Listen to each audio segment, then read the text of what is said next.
Come on in and join me. It's time to do the Beanie Bag Dance.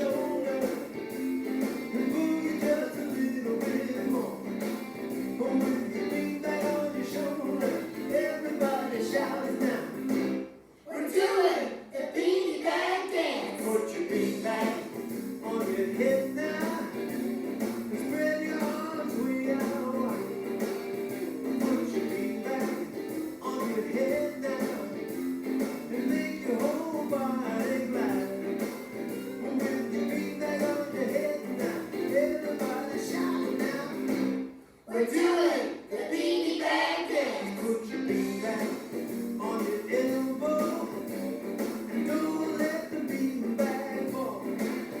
Put your beanie bag on your elbow. Come on now, let's have a ball. With your beanie bag on your elbow, everybody shout now. We're doing the Beanie Bag Dance.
Good morning.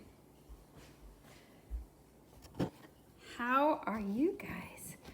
Whew, I'm kind of full of energy.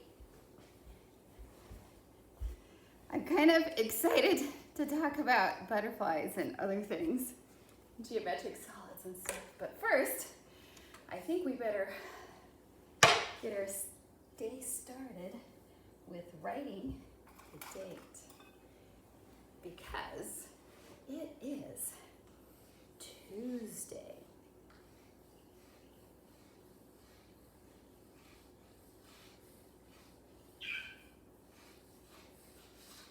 April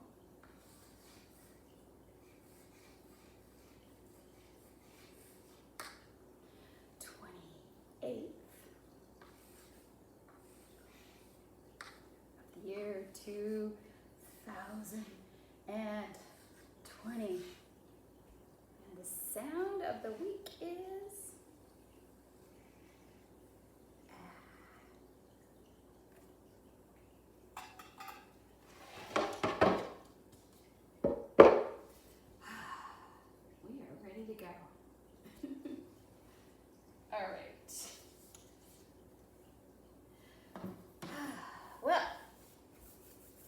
today is Sweep the Floor Tuesday. I know it sounds like a crazy thing, but I thought it would be fun to make our Tuesdays about sweeping up things. I think I was inspired because my lovely pets have been shedding, getting ready for summer, putting on their little coats, their thinner coats, excuse me. This is a target. And I know I have it on a board, but it's hard to present all the way down on the floor. So, if you want to have a target for sweeping, it's really easy to use masking tape. I just made a square. And I wanted to talk a little bit about how to use the bristles of a broom, because in the classroom I noticed that when we swept, we tended to push. So I'm going to use the bristles of my broom. Now you're going to be using a big grown-up full-size broom, but I want to talk about the bristles. And when we sweep, we don't push in like this, because what happens is a whole bunch of dust and sand gets left behind. You want to take short little strokes, and you will be surprised how much more you get up. So little strokes until you get it into the target.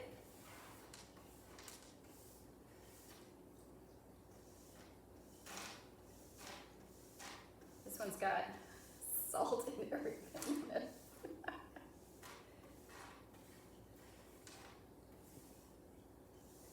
And once you've looked around your house and you see that you have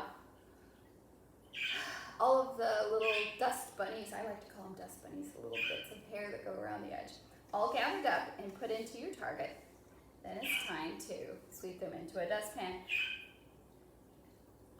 As a grown-up, when I'm in the house, I don't like to use my big broom and my big dustpan. I tend to use my little whisk broom, my little dustpan, because it's just easier for me. But now, the tricky part is you don't want to shove your dust and dust bunnies and whatever else, in this case beans, over the bag. You want to stop and just get them inside of it, and then carefully carry it to the trash can and empty it out. And you'll have a dust-free floor, all because of Sweep the Floor Tuesday. Now, the thing about targets, you can put one in each room if you want. So you can put one in the bathroom or one in the hallway or one in the living room, and then they have a target to sweep floor. And if you're older, you get permission, perhaps you'll be the one to put the target on the floor so that you have a spot to sweep everything. The other thing that we're doing today is I've sent this along to you guys. It's found in the files for this week in general. And it is the life cycle of a butterfly. And my recommendation is to color it first. Do your best. Think of what color monarchs are. If you have a really good butterfly book at home, you probably can look it up and see what colors a caterpillar is for a monarch. And then when you're done coloring, then you carefully cut on those dotted lines. And you want to cut the story out too. And the story, let me read that to you. It says, butterfly, this caterpillar covers itself with a chrysalis. It will change into a butterfly. So, once you've cut them all loose, you have to put them in the right order. If you look now, they're all mixed up. But how you glue them down to another paper is up to you. Maybe, you want to make it into a circle like I did with the chalkboard yesterday and the models. Or maybe you want to make it a timeline and have it go across your paper story there. If you do it in the circle, you could do the circle and put the story in the middle. So you go egg, caterpillar, and then it hanging upside down in its J shape. Oh, that's just before it makes its chrysalis, and then it emerges as a butterfly. I would like to see pictures of that. You can put them in the chat area of Teams, or you can take a picture of your finished life cycle and put it on the Sagebrush parent page. It's up to you, but I want you to have a good day. Go outside later, gently turn over some leaves. You might find some of the butterflies that are out there now, egg. You might even find ladybug's eggs out there too in their life cycle. Keep your eyes open. All right, I will see you at Story and the Story's monarch butterfly. All right, I'll talk to you later.